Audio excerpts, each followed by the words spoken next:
1900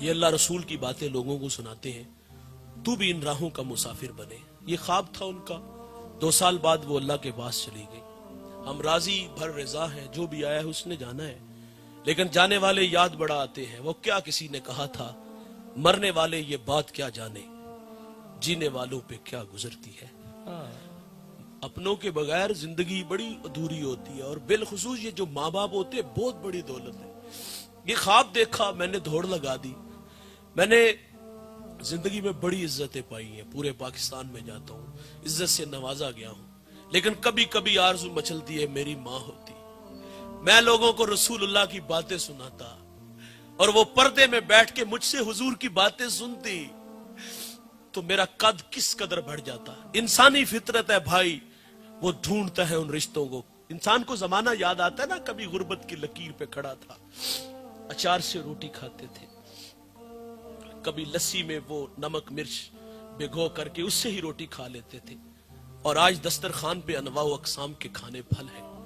ڈھونڈتا ہے انسان ان بوڑھوں کو کاش ہوتے. کبھی کوئی محلے میں نہیں جانتا تھا، آج پوری دنیا میں شہرت ہے. کبھی پاس سائیکل نہیں تھا، آج جہازوں کے سفر ہے. تو انسان تلاش کرتا ہے کاش وہ ہوتے تو میں ان کی عزت کرتا، میں ان کے قدموں میں بیٹھتا ہوں، ان کی خدمت کرتا. جوانوں یہ بہت میرے رسول کو ماں یاد آئی، مسلح پہ کھڑے ہیں. حضور کی والدہ کب بچھڑی؟ جب حضور کی عمر 6 سال تھی. ابوا نامی ایک چھوٹی سی بستی ہے جہاں سیدہ آمنہ رضی اللہ تعالی عنہ آ کر کے رک جاتی ہیں، اور آپ کو بخار نے آ گھیر لیا. آپ جان گئی کہ یہ بخار میری جان لے لے گا. وقت رخصت ام ایمن سے کہا کہ میرے بیٹے محمد کو باحفاظت امیر قریش تک پہنچا دینا، اور پھر حضور کو پاس بلایا. ادھر بچپنے کی معصومیت، پیشانی میں نبوت کا نور، ماں بیٹے میں کھپ سی جاتی ہے. 2 باتیں کی اور پھر ہمیشہ کے لیے پہاڑوں میں سو گئی. فرماتی بیٹا کلو حیٍ میتٌ کلو جدید بالٍ کلو کبیر یفنا وآنا میتۃ وذکر باقٍ وولدت طہرا. فرمایا بیٹا ہر نئی چیز نے پرانا ہو جانا ہے، ہر باقی نے فنا ہو جانا ہے. فرمایا بیٹا میں بھی جا رہی ہوں، لیکن سنو میرا ذکر باقی رہے گا، اس لیے کہ میں تیرے جیسا سونا محمد چھوڑ کے جا رہی ہوں. سانسوں کی مالا ٹوٹ گئی، موتی فضا میں بکھر گئے. حضور ماں سے لپٹ کے روئے، اور پھر اپنے ننھے ہاتھوں سے کالے پتھروں کی قبر بنائی، اس پہ آنسوؤں کا چھڑکاؤ کیا. جہاں تک ماں نظر آتی رہی حضور پلٹ کے ان کالے پتھروں والی قبر کو دیکھتے ہیں. میں نے سیدہ آمنہ کے مزار کی 2 دفعہ زیارت کی ہے. یہ مدینہ سے 350 کلومیٹر کے فاصلے پر ہے. مقام بدر سے 85، مستورہ سے 25. میں پہلی دفعہ حاضر ہوا تو پہاڑ کے نیچے تھا، ماحول خاموش ہے، ہوا کا کہیں سے کوئی ایک جھونکا بھی نہ آیا. لیکن جب سیدہ آمنہ کے قدموں میں جا کھڑا ہوا، یقین جانو ایسا لگا کہ اللہ نے جنت کے 8 دروازے ہی کھول دیے ہوں. ایسا لگتا تھا کہ جنت سے ٹھنڈی ہوائیں سیدہ آمنہ کو سلام کرنے آتی ہیں. ام ایمن کہتی میں حضور کو لے کے پہاڑ سے نیچے آئی. جب نیچے آئی تو پیچھے پلٹ کے دیکھا تو حضور میرے ساتھ نہیں تھے. فرماتی میں دوبارہ پھر پہاڑ پہ چڑھی تو میری آنکھیں کیا دیکھتی ہیں کہ حضور ماں کے سرانے کھڑے ہیں، اور وہاں کھڑے ہو کر کہہ رہے تھے امی جی آپ تو جانتے ہو کہ میرا اس دنیا میں آپ کے سوا کوئی بھی نہیں ہے. ام ایمن کی جان نکل گئی، حضور کو سینے سے لگا لیا. آقا فرمایا کرتے تھے ام ایمن میری ماں کے بعد میری ماں لگتی ہے.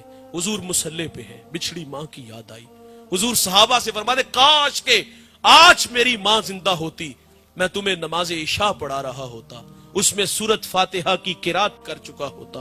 میری ماں کو مجھ سے کوئی کام یاد آ جاتا، وہ مسجد نبوی کے دروازے پہ آ کے کہتی ابن محمد، بیٹے محمد میری بات سنو. حضور فرماتے میں نماز توڑ کے پہلے اپنی ماں کی بات کو سنتا. بہت بڑی دولت ہے ماں باپ، ان کی قدر کرو جوانوں.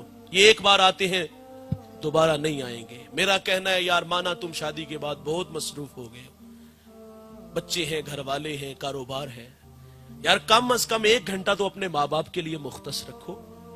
آپ 1 گھنٹہ ماں باپ کو تو ان کے پاؤں دباؤ، ان کے ساتھ گپ شپ لگاؤ، ان سے دل کی بات کرو، ان سے مشورہ لو، ان کے لیے تحائف لایا کرو، ان کے لیے پھول لایا کرو، ان کے لیے کپڑے لایا کرو، انہیں باہر سے کھانا کھلانے لے جایا کرو، کبھی کبھی پرانے دوستوں سے ملانے لے جایا کرو. یہ بوڑھے نہیں مریں گے اگر آپ توجہ دو گے. یہ بوڑھے مرتے اس وقت ہے جب اولاد توجہ نہیں دیتی. آپ آج سے ہی اپنے ماں باپ کو وقت دینا شروع کر دو تو یہ بوڑھے نہیں مریں گے. ہمیں غلطی لگی، ہم سمجھتے ہیں یہ شاید کہ ہم جو ماہانہ یا ہفتے بعد 500,000 روپیہ دیتے اس لیے ہماری راہوں میں بیٹھے ہوتے ہیں، اور دھوکہ لگا ہے ہمیں، انہوں نے زندگی میں بڑا پیسہ کمایا ہوتا ہے اور وہ سارا پیسہ آپ پہ ہی خرچ کیا ہوتا ہے. یہ آپ کے پیسوں کے بھوکے نہیں ہوتے جوانوں، یہ آپ کی توجہ کے بھوکے ہوتے ہیں. آپ ماں باپ کے قدموں میں بیٹھا کرو، ان کے قدموں میں بیٹھ کے یقین جانو 10 منٹ گزار کے دیکھو، آپ ایسا لگے کہ فضاؤں میں ہم اڑ رہے ہیں. عزتیں چاہتے ہو تو ان کے قدموں میں رہو. ایک دو بات گفتگو سمیٹ لیتا ہوں، بڑی اہم اور بڑی ضروری باتیں ہیں. دیکھیے والدین چلے جائیں تو انسان آرزو کرتا ہے کاش وہ ہوتے تو خدمت کرتے. ابھی میں نے اتنی باتیں سنائی، اور آرزو مچھلی جن کے ماں باپ نہیں ہے، کاش کے ہوتے تو ہم خدمت کرتے. کسی نے واصف علی واصف سے کہا کہ ماں باپ اگر نہ ہو تو بندہ ان کے ساتھ حسن سلوک کرنا چاہے تو کوئی عمل وظیفہ ہے، بہت بڑا وظیفہ ہے، اپنے ساتھ لے جائیے گا، اپنی زندگی میں اس کو جگہ دیجئے گا. واصف علی واصف کہتے ہیں ماں باپ نہ ہو تو پوچھے جو وہ اپنی اولاد چھوڑ جاتے ہیں نا، تو فرمائے ان کے ساتھ حسن سلوک کیا کرو. دیکھیے اس مجمع میں کچھ بھائی امیر ہوں گے، کچھ بھائی غریب ہوں گے. کتنا ہی اچھا ہے کہ امیر بھائی اپنے غریب بھائی کی کفالت لے لے، لیکن ہمارے ہاں ایسا نہیں ہوتا. امیر بھائی کے دسترخوان پہ انواع و اقسام کے کھانے پھل ہوتے ہیں، باقی بچ جانے والے کتوں کے آگے ڈال دیے جاتے ہیں، روڑی پہ پھینک دیے جاتے ہیں. اور دیوار کے متصل بھائی کا گھر ہے، اس کے گھر میں فاقے ہیں، بچے روتے ہیں بلکتے ہیں، بھائی کو پرواہ نہیں ہوتی. میں اس شخص کو جانتا ہوں جو 5 فیکٹریوں کا مالک ہے، اسی فیکٹری میں اس کا بھائی ملازم ہے، بھتیجے بھی گالیاں دے لیتے. کتنا ہی اچھا تھا کہ 10-20 لاکھ روپیہ بھائی کو لگا کے کاروبار دے دیتا تاکہ وہ بھی عزت کی روٹی کماتا. لیکن ہماری آرزو ہوتی کہ یہ ساری زندگی ہمارا محتاج رہے. اور کتنا ہی اچھا ہے اس مجمع میں اگر کوئی بھائی امیر ہے تو وہ اپنی غریب بہن کی کفالت لے لے. ایسا بھی نہیں ہوتا. غریب بہن تو بھائی سے رشتہ لینے آ جائے نا تو بھائی کے تیور دیکھنے والے ہوتے ہیں. وہ کہتا تجھے جرت کیسے ہوئی ہے، تو اپنی اوقات تو دیکھ، تو میری بیٹی کو 2 وقت کا کھانا بھی نہیں دے سکتی اور رازق تو ہے. ہمارا کہنا ہے بہنیں ولی بنا دیتی ہیں.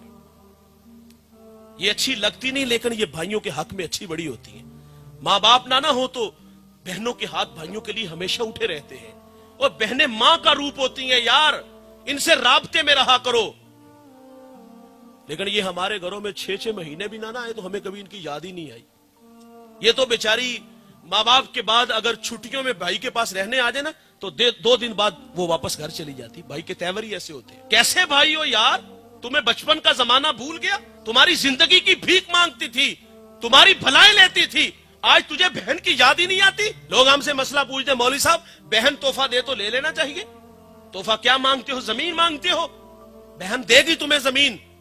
وہ جانتی تھی اگر میں نے زمین نہ دی تو بھائی ہمیشہ کے لیے میرے ساتھ رابطہ ختم کر لے گا.